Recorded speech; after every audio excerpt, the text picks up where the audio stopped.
যুবক আল্লাহর গোলাম জুরাইজ রাহমাতুল্লাহি আলাইহি, আল্লাহর বান্দা জুরাইজ রাহমাতুল্লাহি আলাইহি আল্লাহর ইবাদতের এত পাগল, দুনিয়ার কোনো চিন্তাই নাই, দুনিয়ার কোনো খেয়াল তার মধ্যে নাই, শুধু মালিকের গোলামি নিয়েই ব্যস্ত, নফল ইবাদত নিয়েই ব্যস্ত।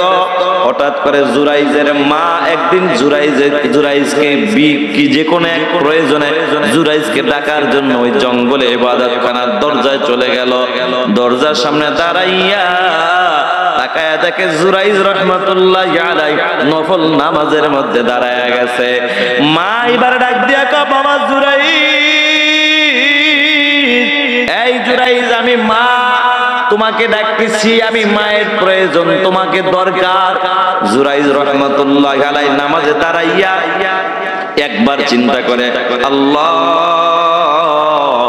একদিকে তোমার নামাজ, আয় আল্লাহ, আর একদিকে আমার মার জবানের ডাক, আমি কি তোমার এই সেজদাটাকে নামাজটাকেই প্রাধান্য দিব আল্লাহ, না আমার মায়ের ডাকে সাড়া দিব? জুরাইজ রাহমাতুল্লাহি আলাইহি মার ডাকে সাড়া দেন নাই, তিনি নামাজের মধ্যে কাটায়া দিলেন। মার মনে কষ্ট পায়া গেলেন, মা ওই দিন চলে গেলেন বাড়িতে। দ্বিতীয় দিন মা আবার আইসা ডাক দিয়া কয়, জুরাইজ, বাবা জুরাইজ, আমি তোমার মা, তোমাকে আমি ডাকতেছি। জুরাইজ নফল নামাজে দাঁড়ায় গেছে। জুরাইজ রাহমাতুল্লাহি আলাইহি চিন্তা করে, একদিকে আমার নামাজটাকে প্রাধান্য দিছে, মার ডাকে সাড়া দেয় না, মার মনে কষ্ট লাগিয়ে গেছে। 3 দিন পর মা বদদুয়া দিছে, আল্লাহ, এটা কেমন বুজুর্গ মার ডাকে সাড়া দিতে পারে না, আয় আল্লাহ, ও মালিক, আমার সন্তানকে এক এক করে আমি 3 দিন পর্যন্ত ডাকলাম, আমার সন্তান আমি মায়ের ডাকে সাড়া দেয় নাই, আমি মার মনে কষ্ট লাইগা গেছে। ও আল্লাহ, আমার সন্তানকে তুমি একটা বদকারী, একদম বদকার নারীর পাল্লায় না ফালাইয়া তুমি আমার সন্তানকে মরণ দিও না। মার বদদুয়া কবুল হয়ে গেছে। 7 দিনের শ্রেষ্ঠ দিন পবিত্র জুমার দিন। উপস্থিত আল্লাহ পাকের বান্দা জনাব মুহাম্মদুর রাসূলুল্লাহ সাল্লাল্লাহু আলাইহি ওয়াসাল্লামের খাঁটি উম্মতগণ, মহান আল্লাহ রাব্বুল আলামিনের দরবারে কালিমাতুশ শুকর আদায় করছি যে মহান রব্বুল আলামিন এই 7 দিনের শ্রেষ্ঠ দিন আজকে জুমার দিনে আল্লাহ রাব্বুল আলামিনের মহান হুকুম এই জুমার নামাজকে আদায় করার উদ্দেশ্যে আল্লাহ পাকের ঘরে আসার এবং বসার মতো তৌফিক দান করলেন। সে মালিকের দেওয়া জবান খুলে জিহ্বা নাড়ায়া মুসলমান হিসেবে ঈমানি আওয়াজ দিয়ে সকলেই বলি আলহামদুলিল্লাহ।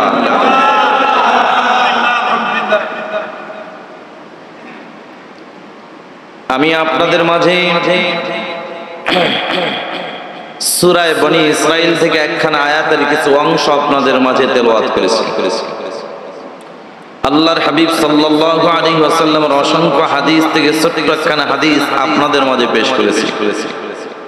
আমার তেলাওয়াতকৃত আয়াত ও হাদিসের উপরে ইখলাসের সাথে আমলের নিয়তে ধৈর্যের পরিচয় দিয়ে অল্প সময়ের মধ্যে কিছু কথা বলা, সাথে সাথে আপনাদের মতো নেককার পরহেজগার আল্লাহ ওয়ালা বান্দাদেরকে ইখলাসের সাথে আমলের নিয়তে ধৈর্যের পরিচয় দিয়ে অল্প সময়ের মধ্যে কিছু কথা শ্রবণ করার তৌফিক আমার আল্লাহ দান করুন।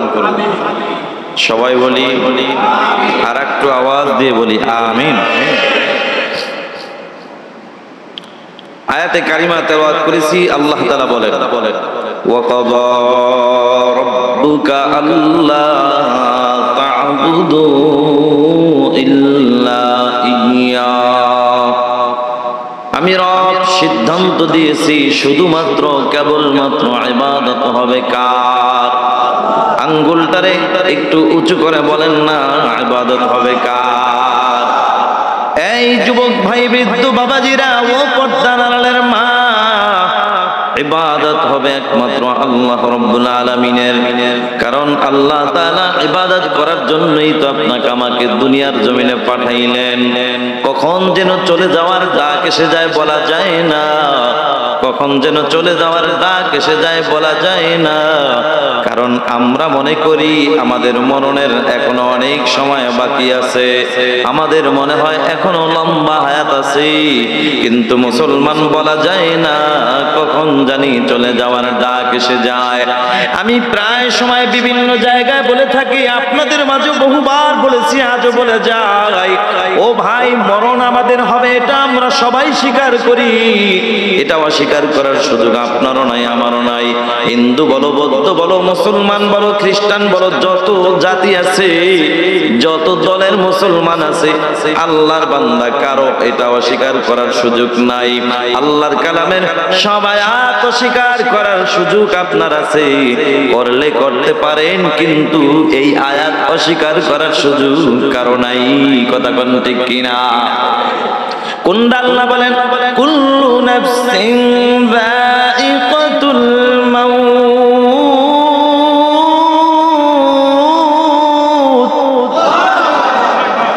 মৃত্যুর স্বাদ, সকল প্রাণীর মৃত্যুর স্বাদ গ্রহণ করা লাগবে, তাতে কোনো সন্দেহ নাই, কোনো সন্দেহ নাই।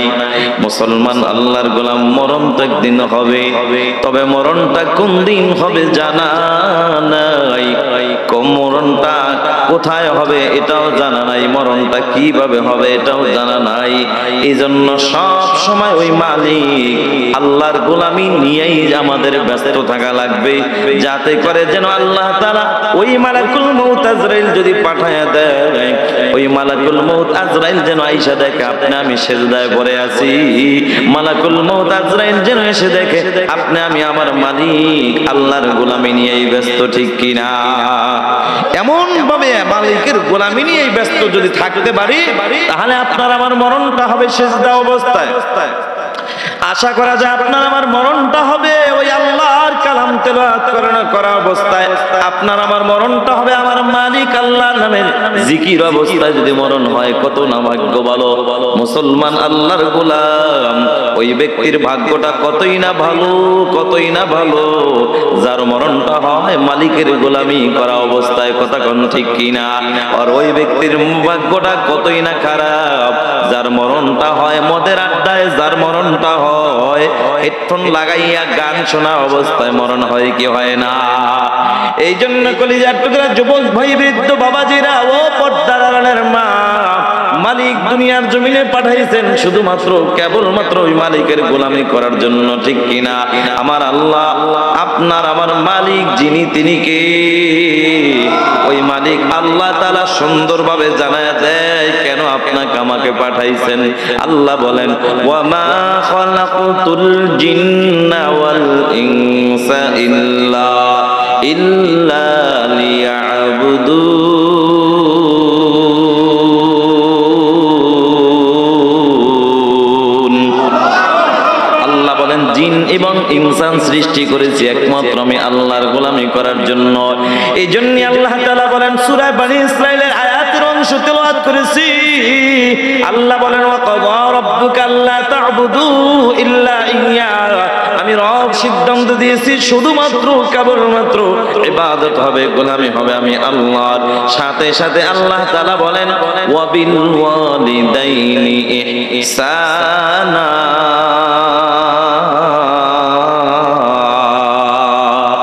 আল্লাহ বলে তোমার পিতা মাতার সাথে সদাচরণ করবা, হুকুমটা কার? এরে মুসলমান যুবক ভাই, ও বৃদ্ধ বাবাজিরা, ও পর্দার আড়ালের মা, যদি আমরা সবাই আল্লাহর খাঁটি গোলাম হয়ে যাইতাম, নামাজ পড়া যেমন আল্লাহর হুকুম, রোজা রাখা যেমন আল্লাহর হুকুম, পর্দার আমল করা যেমন আল্লাহর হুকুম, পিতামাতার খেদমত করা, পিতামাতাকে খুশি রাখা, এটাও কিন্তু আমার আল্লাহর হুকুম। যদি আমরা আল্লাহর খাঁটি গোলাম হইতাম, ওরে যুবক, সবাই যদি ওই মালিক আল্লাহর গোলাম হয়ে যাইতাম, সবাই যদি আল্লাহর খাঁটি গোলাম হয়ে যাইতো, তাহলে ওই বগুড়ার জমিনে কোনোদিন কই যুবক মাত্র প্রেমিকার টানে পইরা, প্রেমিকার ভালোবাসায় 500 টাকার জন্য আপন মাকে গলা টিপে মেরে ফেলতে পারতো না। এরে যুবক ভাই, বৃদ্ধ বাবাজিরা, ও পর্দার আড়ালের মা, আজকে আমরা দুনিয়ায় সবাই দুনিয়া এসেছি আল্লাহ পাঠাইছেন আল্লাহ গোলামি করার জন্য, এটা আমরা একবারও চিন্তা করি না। আমরা মনে মনে ভাবি, আমরা মনে করতেছি না না আল্লাহ বুঝি পাঠাইছে দুনিয়া কামাই করার জন্য, দুনিয়া নিয়েই ব্যস্ত, এই জন্য প্রেমিকার টানে মাকে মারতে দ্বিধাবোধ করে না। ওরে মুসলমান, ওই যুবকটা যদি দুনিয়ার পাগল না হইয়া যদি আপনার আমার মালিক আল্লাহর পাগল হইতো, তাহলে যেই মায়ের পায়ের নিচে নবী বলছে জান্নাত, ওই মাকে কোনোদিন গলা টিপে মারতে পারতো না, ঠিক কিনা? ও যুবক ভাই, বৃদ্ধ বাবাজিরা, ও পর্দার আড়ালের মা, অথচ মা বাবা এমন একটা বড় একটা নিয়ামত, আজকে যার মা নাই সে বোঝে আসলে মা হারানো ব্যথা কি জিনিস। আজকে এই মজলিসে যার বাবা নাই সে বোঝে বাবা হারানো ব্যথা কি জিনিস। আজকে আমাদের যাদের মা বাবা আছে আমরা বুঝি না, বোঝার চেষ্টাও করি না, অথচ আপনার আমার জন্য মা বাবা এত বড় দামি একটা নিয়ামত মহান রব্বুল আলামিন আপনার আমার নবীর মাধ্যমে জানায় দিছে মা বাবা কত বড় নিয়ামত। মায়ার নবী ডাক দিয়া বলে, রে উম্মতের দল, আরে তোর মা এবং বাবার চেহারার যদি মোহাব্বতের নজরে একবার তাকাও, আল্লাহ তাআলা সাথে সাথে কবুলাতি হজের সওয়াব আল্লাহ দান করে দিবেন, সুবহানাল্লাহ। এই মা বাবা যদি সন্তানের জন্য হাত উঠায় দোয়া করে, আল্লাহ আমার সন্তানকে ওলি বানায়া দাও, বড় বুজুর্গ বানায়া দাও, মার দোয়া আল্লাহ ফিরায়া দেয় না, এটার বাস্তব প্রমাণ আল্লাহ মায়ের দোয়ায় বাইজিদ বুস্তামিকে আল্লাহ ওলি বানায়া দিয়েছেন, ঠিক কিনা? মায়ের দোয়ার বরকতে খাজা কুতুবউদ্দিন বখতিয়ার কাকি রহমাতুল্লাহি আলাইহি আল্লাহ ওলি বানায়া দিয়েছেন, সুবহানাল্লাহ। মায়ের দোয়ায় সন্তান অনেক উঁচু মাপের মর্যাদা পাওয়া যায়, আবার মায়ের বদদোয়ায় দেখা যায় অনেক বড় বুজুর্গ জায়গায় বেজ্জতি হয়ে যায়, কথা বলেন ঠিক কিনা? মা সন্তানের জন্য এমন একটা নিয়ামত, মায়ের দোয়া করলেও, মার জবান থেকে দোয়া করলেও দোয়াটা কবুল হয়ে যায়, মা বাবা সন্তানের জন্য বদদোয়া করলে সেটাও জায়গায় কবুল হয়ে যায়। এটার বাস্তব প্রমাণ যুবক ভাই, বৃদ্ধ বাবাজিরা, ও পর্দার আড়ালের মা, মায়ের দোয়া যে কত দামি, মা বাবা কত বড় নিয়ামত। আজকে সন্তান যদি বুঝতো তাহলে পৃথিবীর জমিনে কোনো মা বাবাকে সন্তান বউয়ের জন্য কষ্ট দিত না, নিজের সামান্য স্বার্থে ব্যাঘাত ঘটলো মা বাবাকে কখনো কষ্ট দিত না। সন্তান তো বুঝে না মা বাবা কত বড় একটা নিয়ামত, বোঝার চেষ্টাও করে না। ওরে হিরাজিলের মুসলমান যুবক ভাই, বৃদ্ধ বাবাজিরা শুনে নাও, আরে মা বাবা সন্তানের জন্য কত বড় একটা নিয়ামত শুনে নাও। পয়গম্বর সুলাইমান আলাইহিস সালাতু ওয়াস সালাম, আল্লাহ তাআলা তাকে এত বড় ক্ষমতা দান করেছেন, এত বড় পাওয়ার দান করেছেন। জিনকে আল্লাহ তাআলা তার বাধ্য করে দিলেন, বাতাসকে আল্লাহ তাআলা তাকে বাধ্য করে দিলেন। বর্তমানে আমাদের ইমার্জেন্সি দরকার হইলে আমরা বিমানে চলাফেরা করি, প্লেনে হেলিকপ্টারে চলাফেরা করি। পয়গম্বর সুলাইমান নবীকে আপনার আমার মালিক আল্লাহ এত পাওয়ার, এত ক্ষমতা দান করলেন, তিনি তক্তার উপরে হাওয়ায় উট বাতাসে চলাফেরা করতেন, সুবহানাল্লাহ। হাওয়ায় উঠতেন, শুধু তক্তার উপরে উঠা বাতাসকে বলতেন বাতাস চলো, বাতাস চলা শুরু করে দিত। আল্লাহ পাক রব্বুল আলামিন পয়গম্বর সুলাইমান নবীকে এত পাওয়ার দান করেছেন। এই সুলাইমান আলাইহিস সালাতু ওয়াস সালাম একদিন তিনি তার সঙ্গীদেরকে নিয়ে কোথাও রওনা হয়ে গেলেন। প্রতিমধ্যে বিশাল বড় একটা সমুদ্র পার হইতেছিলেন। সমুদ্রের কাছাকাছি যাইয়া হঠাৎ করে তাকায় দেখে সমুদ্রের মধ্যে একটা জায়গায় পানি খুব ঘুরপাক খাচ্ছে, পানিটা কেন যেন খুব ঘোরাঘুরি করতেছে, ঘুরতেছে। অন্য জায়গার পানিগুলা পুরা নীরব নিস্তব্ধ, কিন্তু এক জায়গার পানিগুলা খুবই ঘুরপাক খাচ্ছে। এখন পানিটা কেন এখানে ঘুরে, এর রহস্যটা কি? সুলাইমান আলাইহিস সালাতু ওয়াস সালাম জানার জন্য জায়গায় বাতাসকে বললেন বাতাস থেমে যাও। বাতাস থেমে গেল, তক্তা থেমে গেল। এখন সুলাইমান নবী ইফরিত নামক একজন জিনকে জিনকে ডাক দিয়া কয়, জিন যাও যাও, আমি পয়গম্বর তোমাকে দায়িত্ব দিলাম, এখানে পানি কেন ঘুরপাক খাচ্ছে, পানি কেন ঘুরে, এখার মূল রহস্যটা কি, যাও পানির মধ্যে ডুব দিয়া এর রহস্যটা তালাশ করো। কোন আল্লাহু আকবার। ইফরিত নামক জিন এইবার পানির নিচে যাইয়া ডুব দিয়া তিনি তাকায় দেখে সুন্দর বিশাল একটা কুব্বা দেখা যায়, একটা সুন্দর সুদর্শন একটা ঘর দেখা যায়। এই ঘরটা তিনি হাতে দিয়া ধইরা ইফরিত নামক জিন পয়গম্বর সুলাইমান নবীর কাছে হাজির হয়ে গেলেন। সুলাইমান আলাইহিস সালাম আল্লাহকে ডাক দিয়া কয়, আল্লাহ এই যে সুন্দর ঘরটা, আল্লাহ তুমি এটার ভিতরে কি রেখেছো আমি সুলাইমান নবী দেখতে চাই, তোমার কুদরতি সাহায্য চাই, তোমার কুদরত দ্বারা এই কুব্বাটির দরজাটা তুমি আল্লাহ খুলে দাও। আল্লাহ সাথে সাথে পয়গম্বর সুলাইমান নবীর আবদার পূরণ করলেন, দরজাটা খুলে দিলেন।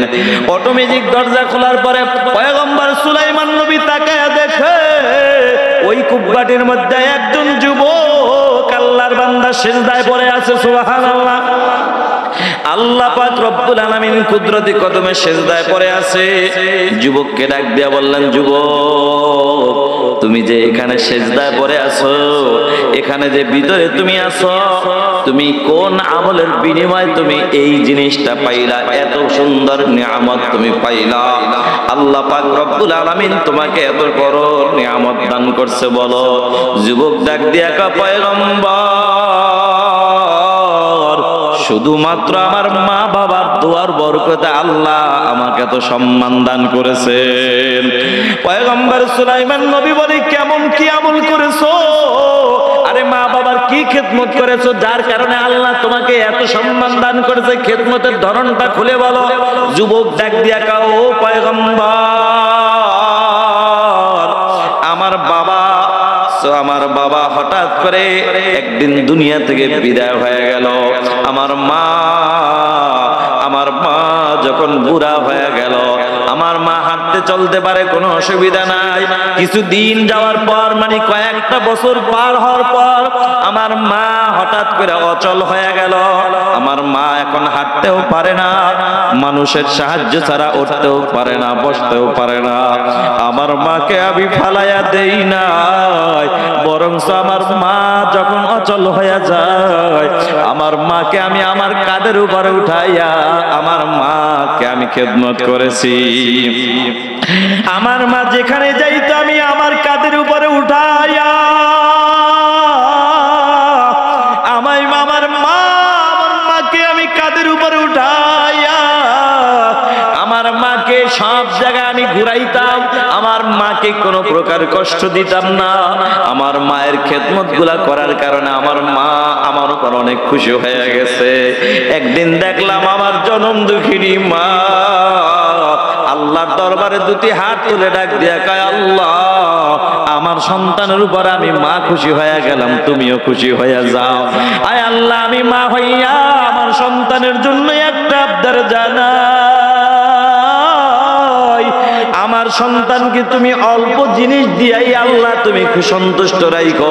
আর আমি মায়ের মৃত্যুর পরে আবার এই কলিজার টুকরা সন্তানকে তুমি এমন একটা সম্মান দিয়ে দিও, আমার সন্তানকে দুনিয়ার জমিনও নয়, আসমানও নয়, জমিনের মাঝামাঝি ঝুলন্ত একটা শূন্য জায়গায় তুমি আমার সন্তানকে সম্মানের সাথে তুমি রাইখা দিও। মায়ের দোয়া কবুল কইরা আল্লাহ তাআলা আসমানেও না, জমিনেও না, পানির মাঝে ঝুলন্ত অবস্থায় আল্লাহ তাআলার কুদরতি সাহায্যের দ্বারা রেখে দিয়েছেন শুধুমাত্র মার দোয়ার বরকতে। পয়গম্বর সুলাইমান নবী জিজ্ঞাসা করে, যুবক তাহলে তুমি এখানে তোমার রিজিকের ফয়সালা, রিজিকের ব্যবস্থা কিভাবে হয়? যুবক ডাক দিয়ে কয়, হুজুর আমার রিজিকের ব্যবস্থা এভাবেই হয়, আমার মায়ের দোয়া আল্লাহ তাআলা কবুল কইরা ওই কুব্বাটিতে যেখানে আমি সিজদায় পড়ে থাকতাম, ক্ষুধা লাগার পরে আমি তাকায়া দেখতাম ওই কুব্বাটির একটা পাশে আল্লাহ তাআলা একটা বৃক্ষ দান কইরা ওটার মধ্যে কিছু ফল দিছে। ক্ষুধা লাগলেই ওখান থেকে ফল খাই, আবার তাকায়া দেখি জায়গা ওই গাছের ফল আবার গাছে হয়ে গেছে। সুবহানাল্লাহ। আমার পানির পিপাসা লাগলে ওই দেওয়াল থেকে সাদা দুধের মতো পানি, মধুর মতো মিষ্টি, বরফের চেয়েও ঠান্ডা, এরকম পানি আমি পিপাসা পানি পান করি আমার পিপাসা দূর হয়ে যায়। পয়গম্বর সুলাইমান নবী আল্লাহর কাছে দোয়া করলেন, আল্লাহ তোমার কাছে আবদার জানাই এই দরজাটা তুমি আবার আগের মতো করে দাও। যুবক এইবার দরজার ভিতরে ঢুকলো। যুবক আল্লাহর গোলাম দরজার ভিতরে ঢোকার পরে আবার দরজা বন্ধ হয়ে গেল। ও মুসলমান, আবার আগের জায়গায় চলে গেল। ঘটনা বলার উদ্দেশ্য ছিল না, বুঝাইতে চাইলাম বাবারে, এই যে মার দোয়ায় সন্তানকে আল্লাহ তাআলা কত উপরে উঠায়া দিতে পারে। আবার মায়ের বদদোয়া যদি লেগে যায়, সন্তান যদি বড় বুজুর্গ হয়, তাহাজ্জুদওয়ালাও যদি হয়, তোমাকে আল্লাহ তাআলা বেইজ্জতি করতে কোনো দেরি করবে না। এরে মুসলমানের বাস্তব প্রমাণ। যুবক আল্লাহর গোলাম জুরাইজ রাহমাতুল্লাহি আলাইহি, আল্লাহর বান্দা জুরাইজ, বুখারী শরীফের ঘটনা। এই জুরাইজ রাহমাতুল্লাহি আলাইহি ঈসা আলাইহিস সালাতু ওয়াস সালামের ওই মধ্যকালের একজন উঁচু মাপের একজন বুজুর্গ ছিলেন, আবেদ ব্যক্তি ছিলেন। এই জুরাইজ রাহমাতুল্লাহি আলাইহি, জুরাইজ তিনি একটা জঙ্গলের মধ্যে যাইয়া, মানুষ যেখানে নাই, একা এক জায়গায় যাইয়া ইবাদতখানা বানাইয়া সেখানে ইবাদত করতেছিল। জুরাইজ রাহমাতুল্লাহি আলাইহি আল্লাহর ইবাদতের এত পাগল,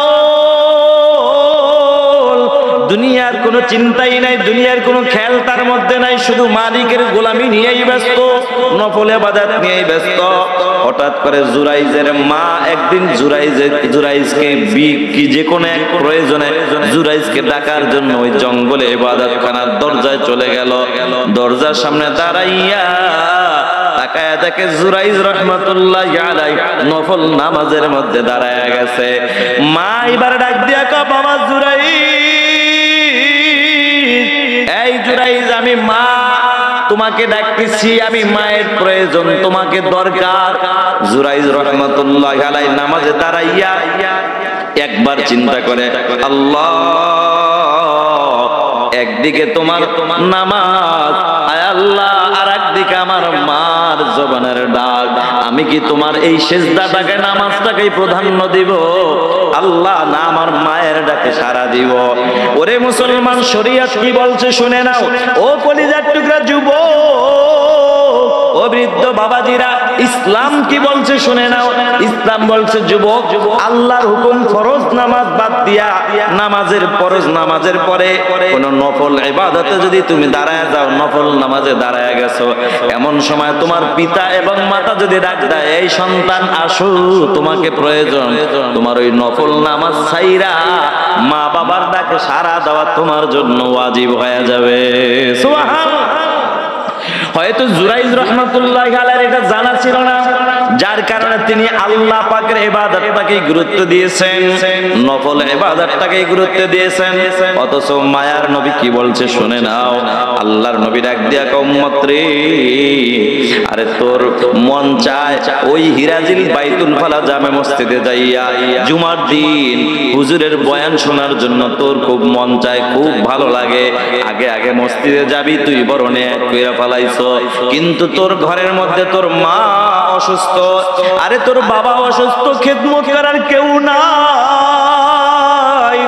আল্লাহর নবী ডাক দিয়া কয়, উম্মত শুনে নে, আরে ওই যে বাইতুল ফালা জামে মসজিদে যাইয়া বয়ান শুইনা যতটা তুই উপকৃত হবি, যতটা সওয়াব অর্জন করবি, আমার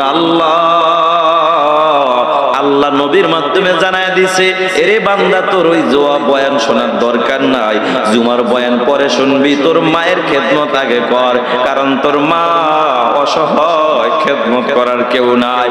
মায়ের খেদমতে লাইগা যদি ঘরের মধ্যে থাকো, আল্লাহ বলে হুজুরের, বড় হুজুরের জুমার বয়ান শোনার সওয়াব আল্লাহ তাআলা তোমার ঘরে বসে শোনার সওয়াব দিয়ে দিবেন।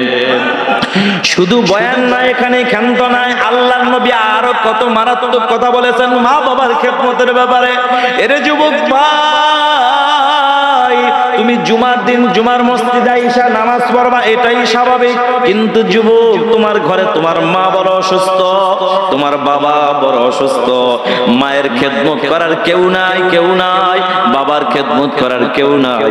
যুবক রে, আল্লাহর নবী ডাক দিয়া কয়, উম্মত রে, তুই জুমার নামাজে মসজিদে যাওয়া লাগবে না, তোর মা যদি তোর মাকে রাইখা তুই জুমায় গেলে মার যদি ক্ষতি হয়, নবী কয় তোর মসজিদে যায় জুমা আদায় করার দরকার নাই। আমি আল্লাহ পাক রব্বুল আল্লাহ ডাক দিয়া কও ও বান্দা, আমার নবীর মাধ্যমে আমি জানায়া দিলাম তুই ঘরে বইসা নামাজ আদায় কর, আমি আল্লাহ জুমার সওয়াব তোর ঘরে বসেই আমি আল্লাহ দান করে দিব। শুধুমাত্র মা বাবার খেদমতের বরকতে। আল্লাহু আকবার। জুরাইজ রাহমাতুল্লাহি আলাইহি মার ডাকে সাড়া দেন নাই, তিনি নামাজের মধ্যে কাটায়া দিলেন। মার মনে কষ্ট পায়া গেলেন, মা ওই দিন চলে গেলেন বাড়িতে। দ্বিতীয় দিন মা আবার আইসা ডাক দিয়া কয় জুরাইজ, বাবা জুরাইজ, আমি তোমার মা, তোমাকে আমি ডাকতেছি। জুরাইজ নফল নামাজে দাঁড়ায় গেছে। জুরাইজ রাহমাতুল্লাহি আলাইহি চিন্তা করে, একদিকে আমার নামাজ, আমি মা তোকে খুব প্রয়োজন, এই জন্য আমি মা ডাকার জন্য আসছি। জুরাইজ চিন্তা করে, একদিকে নামাজ, অন্যদিকে আমার মায়ের ডাক, আমি কোনটাকে প্রাধান্য দিব? তিনি নামাজটাকে প্রাধান্য দিছে, মার ডাকে সাড়া দেয় না। মার মনে কষ্ট লাগিয়ে গেছে। 3 দিন পর মা বদদুয়া দিছে, আল্লাহ এটা কেমন বুজুর্গ মার ডাকে সাড়া দিতে পারে না। আয় আল্লাহ, ও মালিক, আমার সন্তানকে এক এক করে আমি 3 দিন পর্যন্ত ডাকলাম, আমার সন্তান আমি মায়ের ডাকে সাড়া দেয় নাই। আমি মার মনে কষ্ট লাইগা গেছে। ও আল্লাহ, আমার সন্তানকে তুমি একটা বদকারী, একদম বদকার নারীর পাল্লায় না ফালাইয়া তুমি আমার সন্তানকে মরণ দিও না। মার বদদুয়া কবুল হয়ে গেছে। এর যুবক ভাই, বৃদ্ধ বাবাজিরা, ও পর্দার আড়ালের মা, মার দোয়া কেমনে বদদুয়া, দোয়াও কবুল হয়ে যায়, বদদুয়াও কেমনে কবুল হয়ে যায়। মা সন্তানের জন্য যখন এই বদদুয়াটা করলেন, এ যুবক ভাই, বাংলার জমিনে দেখবা কিছু আল্লাহর বান্দা যদি আল্লাহর গোলামিতে কাটায়, আরে কিছু লোক আছে তারা আল্লাহর গোলামি করে না, তবে ওই লোকটার পিছনে লাইগা যায়। লোকটার ভালো দেখতে পারে না। একটা লোক ভালো থাকলে তার কাছে ভালো লাগে না। জুরাইজ রাহমাতুল্লাহ আলাইহি যখন ইবাদত করে করে করে করে দিন দিন তার নামটা এলাকায় প্রচার হইতেছিল, কিছু দুষ্ট যুবকের কাছে এটা ভালো লাগে না। যুবক চিন্তা করলো কিভাবে ওকে দাবানো যায়, কিভাবে নিচে নামানো যায়। ওদিকে তো মার বদদুয়া লাইগা গেছে, আল্লাহর দরবারে কবুল হয়ে গেছে। যুবকদের মাথায় এমন কিছু ঢোকার পরে যুবকরা একজন বদকার নারীকে তারা টাকা পয়সা খাওয়ায়া রেডি করলেন যে এই বুজুর্গ, এই লোকটাকে যেভাবেই হোক বেইজ্জতি করতে হবে, এটা তোমার দায়িত্ব, টাকা যা লাগে আমরা দিব। নারী তো রাজি হয়ে গেল। এবার সুন্দরী নারী সুন্দরভাবে সাইজা গুইজা জুরাইজ রাহমাতুল্লাহি আলাইহি ইবাদতখানায় যায় হাজির হয়ে গেছে। জুরাইজকে আকৃষ্ট করার জন্য নিজের যত প্রকার সাজার দরকার সাইজা চলে গেছে। কিন্তু মুসলমান আল্লাহর গোলাম, যারা আল্লাহর পাগল, দুনিয়ার কোনো কিছু সৌন্দর্য তাদের সামনে ওগুলা কিছুই না, ঠিক কিনা? যাদের নজরে একবার মালিক আল্লাহর শুধু সুন্দর সৌন্দর্য একবার লেগেই যায়, দুনিয়ার কোনো সৌন্দর্য তাদের চোখে ওটা খায় না। এবার বুজুর্গ আল্লাহওয়ালা ইবাদতে কাটায়, নারী কোনোভাবেই আল্লাহওয়ালা বুজুর্গ জুরাইজ রাহমাতুল্লাহি আলাইহি আকৃষ্ট করতে পারে না, গুনার কাজে জড়িত করতে পারে না। এখন চিন্তা করে, না না, এমনি যেহেতু পারি না, অন্যভাবে করতে হবে, পদ্ধতি ঘুরাইয়া দিতে হবে। পাশেই ছিল একজন রাখাল। ওই রাখাল ব্যক্তিকে যাইয়া তাকে খারাপ কাজের প্রস্তাব দিয়েছে। রাখাল সুন্দরী রমণীকে পাইয়া এই জঙ্গলের মধ্যে নির্জন নিরিবিলি নীরব একটা জায়গা পাইয়া রাখাল সুবর্ণ সুযোগ ছাড়ে নাই, তার সাথে গুনাহের কাজে জড়িত হয়ে গেছে। নাউজুবিল্লাহ। জিনায় লিপ্ত হয়ে যাওয়ার কারণে, ওই রাখালের জিনায় লিপ্ত হওয়ার কারণে মহিলার পেটে বাচ্চা চলে আসছে। এখন বাচ্চা দিন দিন যখন বড় হয়, এভাবে তার পেটের অবস্থাও মানুষের চোখে পইরা গেল। এলাকায় ঘুরে ঘুরে প্রচার করে ফেলতেছিল, তোমরা যারা এই জঙ্গলে বুজুর্গ, যাকে বড় বুজুর্গ বলো, আল্লাহওয়ালা বলো, এই জুরাইজ আরে দিনের বেলা ইবাদত করে, রাতের বেলা হইলে খারাপ কাজে জড়িত হয়। এই যে আমার পেটে একটা বাচ্চা দেখো, এটা হলো এই বুজুর্গের ফসল। বন্যা নাউজুবিল্লাহ, এই বুজুর্গের কাজ। মুসলমান আল্লাহর গোলাম, আসলে তো বুজুর্গ এমন কাজ করে না, মার বদদুয়া কাজে লাগা গেছে, জোরে কোন ঠিক কিনা? এবার তো বাবাজিরা বাচ্চা প্রসব হওয়ার পরে এখন তো সন্তান, ছেলে সন্তান দুনিয়ায় এসেছে। এখন যুবক, এলাকার যুবকরা, দুষ্ট যুবকেরা এই সুযোগ পাইয়া, যেহেতু মহিলাই প্রচার করেছে, এই সুবর্ণ সুযোগ পাইয়া সবাই জঙ্গলে যাইয়া দলবল সহ জুরাইজ রহমতুল্লাহ আলাইহির উপর আক্রমণ শুরু করে দিল। ডাক দিয়া কয়, এই বুজুর্গ, তুমি বুজুর্গগিরি ভাব দেখাও আর তুমি এই কাজ করো। বলে, ভাই আমি কি করলাম? আমি তো কিছু করি নাই। বলে, তুমি অমুক নারীর পেটের মধ্যে বাচ্চা তোমার, এই কথাটা বইলা জুরাইজ রহমাতুল্লাহ আলাইহি প্রশ্নের জবাব দিতে পারে নাই, কোনো কথা শুনে নাই। তার জবান থেকে কথা বের হওয়ার আগেই তারা অত্যাচার শুরু করে দিয়েছে। প্রথমে তারা তার ইবাদতখানাকে ভেঙে মাটির সাথে মিশিয়ে দিয়েছে। দ্বিতীয়ত জুরাইজ রহমাতুল্লাহ আলাইহিকে তার শারীরিক ভাবে তাকে অত্যাচার করেছে। অত্যাচার করার পরে মারতে মারতে তারা ক্লান্ত হওয়ার পর জুরাইজ রহমাতুল্লাহ আলাইহি কয়, ভাই তোমরা আমাকে কেন মারছো এবার একটু খুলে বলো। কয়, তুমি এই নারীর সাথে অপকর্ম করেছো। জুরাইজ রহমাতুল্লাহ আলাইহি বলে, না না, নাউজুবিল্লাহ, এমন কাজ আমি আস্তাগফিরুল্লাহ আমি করি না। বলে, এই বাচ্চাটা আসলো কোথার থেকে? কয়, না না, এমন কাজ আমি করি না। তাইলে একটা কাজ করো, তোমরা যে দাবি করো যেই বাচ্চাটা আমি জুরাইজের সন্তান, ওই বাচ্চাটাকে আমি জুরাইজের সামনে হাজির করো। এবার হাজির করা হইল।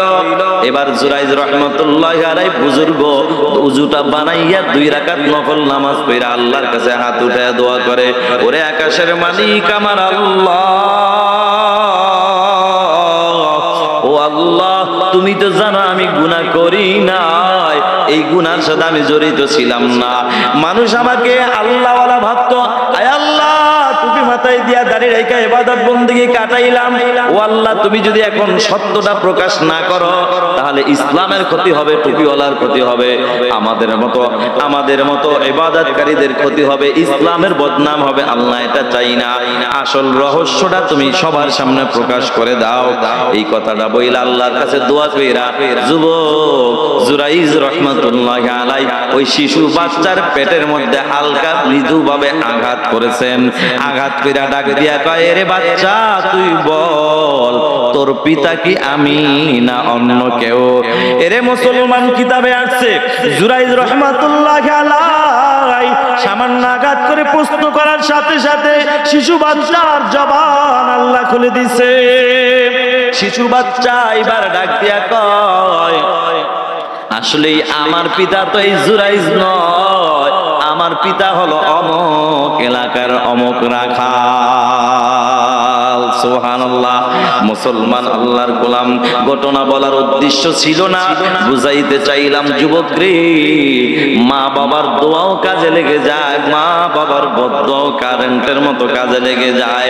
যাদের আব্বা আম্মা আছে বেশি বেশি করে আমরা খেদমত করব।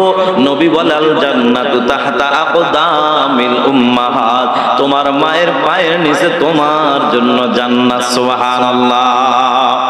মার পায়ের নিচে জান্নাত। মা বাবার চেহারার দিকে তাকাইলে কবুলতি হজের সওয়াব পাওয়া যায়। সুবহানাল্লাহ। আপনি হজে যান, একটা টাকা যদি আপনার হারাম থাকে হজ তো কবুল হবে না। কিন্তু মা বাবার চেহারার দিকে মহব্বতের নজরে একবার তাকান। সাহাবায়ে কেরাম প্রশ্ন করলো, ইয়া রাসূলুল্লাহ, দৈনিক যদি 100 বার তাকাই, আল্লাহর নবী ডাক দেখাও সাহাবীরা, দৈনিক যদি 100 বার তাকাও 100 কবুলতি হজের সওয়াব আমার আল্লাহ দান করে দিবে। এজন্য মা বাবার দিকে মহব্বতের নজরে তাকায়। কিন্তু আমগো তো কপাল পুরা গেছে, স্ত্রীর চেহারার দিকে যতটা মহব্বতের নজরে তাকাই, মা বাবার চেহারায় তাকাই না, বরঞ্চ স্ত্রীর কান কথা শুই না, মা বাবার চেহারার দিকে আরো চোখটারে গরম করে তাকাই। ঠিক কিনা? ভাইয়ার আমার, এমনটা করা যাবে না। এজন্য মা বাবা, আল্লাহ এবং আল্লাহর রাসূলের পরে এই পৃথিবীর মধ্যে সবচেয়ে দামি সম্পদ হলো মা বাবা, সবচেয়ে দামি নিয়ামত। এজন্য মা বাবা যদি আপনার তারা যদি বেনামাজিও হয়, মা যদি বেপর্দা বেআমলওয়ালাও হয়, সন্তানের জন্য বদদোয়া করলে কাজে লাগে।